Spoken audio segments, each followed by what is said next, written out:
we maintain and make sure that everyone is safe when they're using our networks and using our services, and that we're not allowing these third-party vendors to come in and stipulate their standards on top of what we feel is already we have already done our due diligence with what we've got. And then obviously there's monitoring for safety. Yes, monitoring for safety is huge in senior living, and that's where we are introducing our new Augie system. Welcome to the Answers for Elders radio show. And we are talking to Sean Godfrey, who is a Vice President of Technology for Chateau Retirement and the son of Mr. Jim Godfrey, who is the CEO and founder of Chateau Retirement. And Sean, you and I are talking about technology. And, you know, I'm going to first start off with, we had talked a little bit in our first segment about how technology has grown and how it's changed, and your story of growing up in building this legacy. Yeah. I'm just, one of the things I think that's really interesting about technology and senior living, as a lot of families don't realize the degree of privacy that needs to happen. There's a code of conduct that happens. Could you just give me an overview of what that looks like in, you know, there's such a thing as what we call HIPPA laws. There's privacy laws. What does that mean? So, yes, Chateau Retirement, we do abide by HIPAA compliancy laws, and that what I personally do is I look at compliancies and typically the European Union or the California laws of privacy, and try to incorporate those types of things into Chateau Retirement. Even though we're not held accountable to those standards today, who's to say that maybe next week or in a year or two that we won't be? And so staging us Chateau up to that degree of being in compliance with NIST, and ISOs and HIPAA compliances really allows us to make sure our residents and our employees are very secured with their, we're securing their data properly. And you know, what's interesting about that is there's a lot of organizations out there, they outsource their technology. You guys do not. You keep everything in-house. So you have domain over what gets released, what doesn't. So you protect that data much more powerfully. It doesn't go to an outside source. Correct. Yes, we do use software packages, and that's where my due diligence comes in with making sure that their data server storages are well maintained and that sort of thing. But for us here, the Chateau Retirement really likes to have the privacy of our residents secured. So you just keep everything centralized. That's a powerful part. You're not outsourcing to another organization. Yes. So obviously that's huge for a family or a senior that moves in here as far as protection. Yes, we have boots on the ground, you could say. We have technicians that are designated just for IT at Chateau. They help not only, the first rendition was just to help our employees, but then I saw the need as our residents start moving in. They have technology with computers and laptops and now cell phones. Televisions, they need smartphones. Alexas, They need that help just as much as our employees do. So I expanded our realm of influence, so to speak, and so we can actually help our residents now directly. Similar to a maintenance work order, I need a light bulb changed.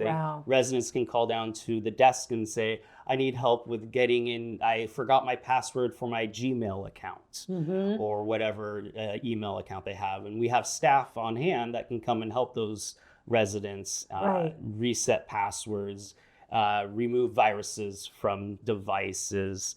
And that's all, like you said, internally. So it's a Chateau employee on our payroll and not a third party Geek Squad or some other type of outfit that comes in that might not have the same values or customer service that would be up to snuff that I would want and expect. The risk goes way down because you're not dealing with an outside source. Correct.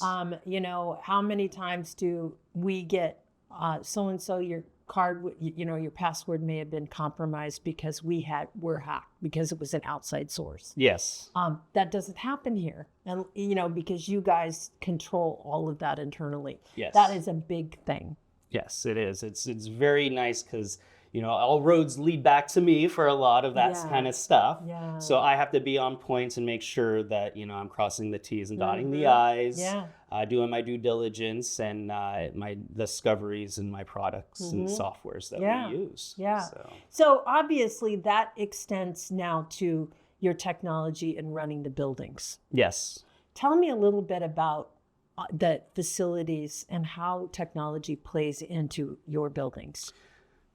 So the technology that plays into our buildings, we actually just pushed out new Wi-Fi access points, which increased our coverage areas and That's awesome. made a lot more sense for us to centrally, once again, manage all of those when we're geo-dispersed across Western Washington here. I'm able to sit in my office and command and control my different sites and be able to do analytical data. With that, we're looking at piggybacking other technologies like our nurse call system and other systems into that ecosystem to really ramp it up and make it more robust and more easier for our end users and our seniors to use. And obviously monitoring is a big issue. Yes, monitoring is a very large issue. Tell me a little bit about that. Monitoring, making sure that our data is not going astray or going into the ether of bliss that some people like to call. We maintain and make sure that everyone is safe when they're using our networks and using our services, and that we're not allowing these third-party vendors to come in and stipulate their standards on top of what we feel is already we have already done our due diligence with what we've got. And then obviously there's monitoring for safety. Yes, monitoring for safety is huge in senior living, and that's where we are introducing our new Augie system. Which we're going to, by the way, talk to Amanda next about. Yes. So obviously from an overview and making investments into programs like Augie, which we're going to learn about in our next segment, that's a considerable investment that you put in to your organization. Yes, we're using an artificial intelligence in our new networks to help with those dark areas, so to speak, make sure that things are running smoothly, because I'm only one person. I do have a crew behind me, but we're humans also, and we need our sleep. Right. And so if something were to happen at 3 a.m, I'm not expecting one of my people to be constantly monitoring it. Right. With the way the artificial intelligence works that we've leveraged, it will notify us in a staged area. Well, and it also, just for overview, artificial intelligence just for seniors is so important. I mean, it can help with reminding you to take your medication. It can detect if you've fallen in your home. It can do things like, any sort of, if your heart is going fast, if you're, little things like that, I know that it will notify you. I get my iPhone. Oh, I got my iWatch my too. My Apple Watch, and here I am. If I bang my arm on the table, it says, "Looks like you've fallen. Do you need us to call?" It's amazing how it's changed, the safety parameter around everyone. It's a wonderful tool to be able to keep people independent longer. And it's the quality of life. So when you're looking at right now, for you really are creating this greater protection for your residents. And you have such a hands-on type approach to it, which I think is so commendable. Yeah, when if one of my crew is down with sickness or away on vacation, I'm the one knocking on the resident's door and saying, how may I help you today? Get into your email or whatever their issues. A lot of times it's printer issues. So lots of times. They want to print out pictures of their loved ones, which I get. So I'm more than happy to do that. I feel like I'm the son or grandson of some of these seniors today or some of our residents. And when they see, you know, myself or one of my crews come knocking on their door, they get excited because they know we're going to help them and get something working for them. Absolutely. And that's that community feel, which is so important. Sean, it has been such an honor to have you on the show. Thank you. Thank you. It's been a pleasure. Did you know that you can discover hundreds of podcasts in our library on senior care? So visit our website and discover our decision guides that will help you also navigate decision making. Find us at answersforelders.com.